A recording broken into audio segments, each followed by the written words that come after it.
আগুন নিয়ে খেলা আর আগুনের মধ্যে ঝাঁপ দেওয়া দুটো সম্পূর্ণ আলাদা জিনিস। দর্শক, গত কয়েক দশকে আমরা মধ্যপ্রাচ্যকে জ্বলতে দেখেছি, কিন্তু আজ যা ঘটছে তার সাধারণ কোনো কনফ্লিক্ট বা সংঘাত নয়, এটা একটা পূর্ণাঙ্গ প্রলয়ের শুরু। ভাবুন তো, যে আমেরিকার F-15 ফাইটার জেটকে বলা হয় আকাশের রাজা, যাকে ছোঁয়া তো দূরের কথা, র্যাডারে ধরাও অসম্ভব মনে করা হতো, সেই আমেরিকার গর্ব যদি মরুভূমির বুকে ধুলোয় মিশে যায়, তাহলে জিওপলিটিক্সের পুরো সমীকরণটা কোথায় গিয়ে দাঁড়ায়? ইরান চুপ ছিল, কিন্তু এখন আর তারা ডিফেন্সিভ নয়, এবার তারা শুরু করেছে সুপার হেভি মিসাইল অ্যাটাক। আজকের প্রথম বড় ব্রেকিং, ইরান আর কোনো লুকোছাপায় নেই, তারা শুরু করেছে অপারেশন ট্রু প্রমিস 4। ইসরায়েলের দিকে ধেয়ে আসছে ঝাঁকে ঝাঁকে ঝাঁকে ঝাঁকে সুপার হেভি ব্যালিস্টিক মিসাইল। খাইবার মিসাইলের এই নতুন ভার্সন ইসরায়েলের ঘুম হারাম করে দিয়েছে। দ্বিতীয় এবং অত্যন্ত স্পর্শকাতর খবর, ইরানের সুপ্রিম লিডার আয়াতুল্লাহ আলী খামেনির পরিবারে বড়সড় আঘাত। খবর পাওয়া যাচ্ছে আমেরিকার এবং ইসরায়েলের জয়েন্ট এয়ার স্ট্রাইকে শহীদ হয়েছেন খামেনির স্ত্রী। এই ঘটনা যুদ্ধের মোড় সম্পূর্ণ ঘুরিয়ে দিতে পারে। তৃতীয় এবং সবচেয়ে রহস্যজনক ঘটনা, আমেরিকার F-15 ফাইটার জেট ধ্বংস। ইরান বলছে তারা মেরে নামিয়েছে, আর আমেরিকা বলছে এটা কুয়েতের ভুল। আসল সত্যটা তাহলে কি, সেটা আজ আমরা বার করব। আজ ৩রা মার্চ ২০২৬ মঙ্গলবার সকাল ৮টায় এই খবর পড়ছি। চলুন সরাসরি প্রথম খবরে প্রবেশ করা যাক। দেখুন, গতকাল ২রা মার্চ রাত ৯টা ঠিক এই সময়ে ইরান বিশ্বকে এমন কিছু ছবি দেখালো যা দেখে পেন্টাগনের সামরিক বিশ্লেষকদেরও কপালে ভাঁজ পড়ার কথা। ইরান অফিসিয়ালি ঘোষণা করল তারা ইসরায়েলের বিরুদ্ধে সুপার হেভি ব্যালিস্টিক মিসাইল বা অতি ভারী ক্ষেপণাস্ত্রের ব্যবহার শুরু করে দিয়েছে। এখানে একটা শব্দ খুব গুরুত্বপূর্ণ, সুপার হেভি। কেন? কারণ এর আগে ইরান ড্রোন বা সাধারণ ক্রুজ মিসাইল ব্যবহার করছিল, কিন্তু এবার তারা মাঠে নামিয়েছে তাদের তুরুপের তাস খাইবার মিসাইল। IRGC দাবি করছে এই মিসাইলগুলো সম্পূর্ণ দেশি, অর্থাৎ এগুলো ইরানেই তৈরি। এর টেকনোলজি রাশিয়া বা চীন থেকে ধার করা নয়। আর এটাই হলো ভয়ের কারণ। যখন কোনো দেশ নিজের প্রযুক্তিতে অস্ত্র বানায়, তখন শত্রুপক্ষ জানে না সেই অস্ত্রের দুর্বলতা কোথায় বা সেটাকে কিভাবে আটকাতে হয়। ইরান পরিষ্কার জানিয়েছে অপারেশন ট্রু প্রমিস 4-এর 10ম ওয়েভে তারা এই হামলা চালিয়েছে। টার্গেট কারা? তেল আবিবের প্রশাসনিক ভবন, হাইফার মিলিটারি ইনস্টলেশন এবং আল-কুদস শহরের আশপাশের এলাকা। তাহলে ভাবুন একবার, ইসরায়েলের যে জায়গাগুলোকে সবচেয়ে সুরক্ষিত বা আয়রন ডোমের দুর্ভেদ্য দুর্গ বলা হতো, সেখানেই গিয়ে আঘাত এনেছে এই মিসাইলগুলো। তেহরান কিন্তু আগে থেকেই ওয়ার্নিং দিয়েছিল। তারা বলেছিল ইসরায়েল যদি তাদের আগ্রাসন না থামায়, তবে হামলার পরিধি এবং তীব্রতা দুটোই বাড়বে। দেখুন দর্শক, ব্যাপারটা বোঝার চেষ্টা করুন। ইরান এখন আর কোনো কথাবার্তার মুডে নেই। তারা সরাসরি বলছে শত্রুর ডেরা যেখানেই থাকুক, আমাদের মিসাইল সেখানে পৌঁছাবে। তারা দাবি করছে ইসরায়েলে এখন সাইরেন আর থামবে না, মিসাইল হামলার ব্যাপ্তি আরও বাড়বে। ইরানের বক্তব্য পরিষ্কার, যুদ্ধ তোমরা শুরু করেছো ঠিকই, কিন্তু শেষটা আমরা করব। এই যে আত্মবিশ্বাস, এই যে ডাইরেক্ট কনফ্রন্টেশনের সাহস, এটা কিন্তু গত কয়েক দশকে দেখা যায়নি। এখন প্রশ্ন হলো, এই মিসাইলগুলো কতটা ধ্বংসযজ্ঞ চালিয়েছে? তার সঠিক রিপোর্ট বা ফুটেজ পেতে হয়তো আমাদের আরও কয়েক ঘন্টা অপেক্ষা করতে হবে, কারণ ইসরায়েল সবসময়ই তাদের ক্ষয়ক্ষতির পরিমাণ সেন্সর করে প্রকাশ করে। কিন্তু যে ভিডিওগুলো ইরান রিলিজ করেছে, তাতে লঞ্চিং প্যাড থেকে মিসাইলগুলো যেভাবে আকাশে ডানা মেলেছে, তা দেখে এটুকু নিশ্চিত হওয়া যায়, মিডল ইস্টের শান্তির পায়রা এখন মৃত। এবার দ্বিতীয় খবরে আসি, যা হয়তো এই মহাযুদ্ধের সবচেয়ে বড় আবেগের বিস্ফোরণ ঘটাতে যাচ্ছে। দর্শক, একটু গভীরভাবে ভাবুন, যুদ্ধের ময়দানে সেনাপতি হারানো এক জিনিস, আর পুরো রাজ পরিবার বা সর্বোচ্চ নেতার পুরো অস্তিত্ব মুছে যাওয়া সম্পূর্ণ ভিন্ন জিনিস। আমরা আগেই জেনেছিলাম আমেরিকা ও ইসরায়েলের সেই ভয়াবহ জয়েন্ট অপারেশনে ইরানের সুপ্রিম লিডার, শিয়া বিশ্বের আধ্যাত্মিক নেতা আয়াতুল্লাহ আলী খামেনি শাহাদাত বরণ করেছিলেন। বিশ্ব সেই ধাক্কা সামলে ওঠার আগেই এলো দ্বিতীয় এবং চূড়ান্ত সংবাদ। সেই একই হামলায় যেখানে খামেনি প্রাণ হারিয়েছিলেন, সেখানে গুরুতর আহত হয়ে মৃত্যুর সাথে পাঞ্জা লড়ছিল তার স্ত্রী মনসুরা খুজাস্তে বাঘেরজাদে। কিন্তু শেষ রক্ষা হলো না।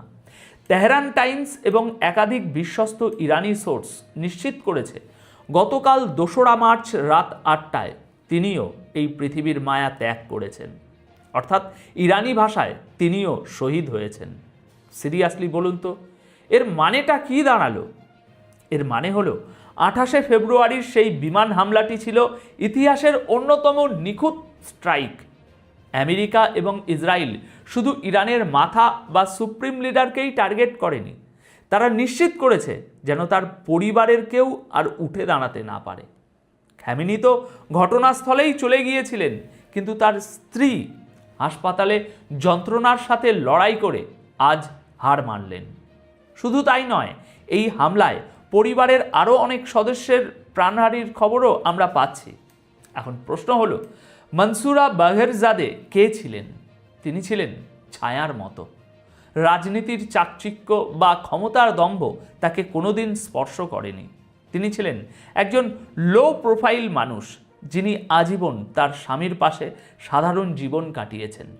কিন্তু আজ তার এই মৃত্যু ইরানের সাধারণ মানুষের আবেগে যে আঘাত দিয়েছে, তা খামেনির মৃত্যুর চেয়ে কোনো অংশে কম হয় না।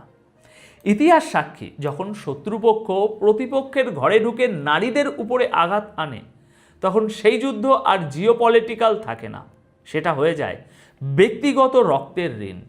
ইরানে এখন শোকের মাতম চলছে ঠিকই, কিন্তু এই কান্নার আড়ালে জমছে দাউ দাউ করে জ্বলা ক্ষোভ। দর্শক, মনে রাখবেন, ইরান এখন কার্যত অভিভাবকহীন। তাদের সর্বোচ্চ নেতা নেই, আজ তার সহধর্মিণীও নেই, হারানোর মতো আর কিছুই বাকি নেই তাদের।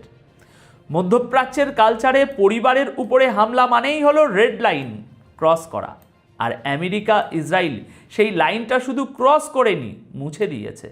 আমার ধারণা, ইরান এখন আর কোনো স্ট্র্যাটেজি বা ডিপ্লোম্যাসির ধার ধারবে না। খামেনি এবং তার স্ত্রীর এই জোড়া শাহাদাতের প্রতিশোধ নিতে ইরান এবার এমন এক অল আউট ওয়ার বা সর্বাত্মক যুদ্ধের ডাক দিতে পারে, যার ভয়াবহতা আমরা কল্পনাও করতে পারছি না। কারণ যার হারানোর কিছু নেই, তার ভয় পাওয়ারও কিছু নেই। আর এটাই হলো এখনকার সবচেয়ে বড় ভয়ের কারণ। এখন আসি আজকের আলোচনার সবচেয়ে ইন্টারেস্টিং অংশে। ঘটনাটা হলো, ইরান দাবি করছে তারা ইরান কুয়েত বর্ডারের কাছে আমেরিকার একটি F-15 ঈগল ফাইটার জেট গুলি করে নামিয়েছে। ইরানের জন্য এটা একটা বিশাল গর্বের বিষয়।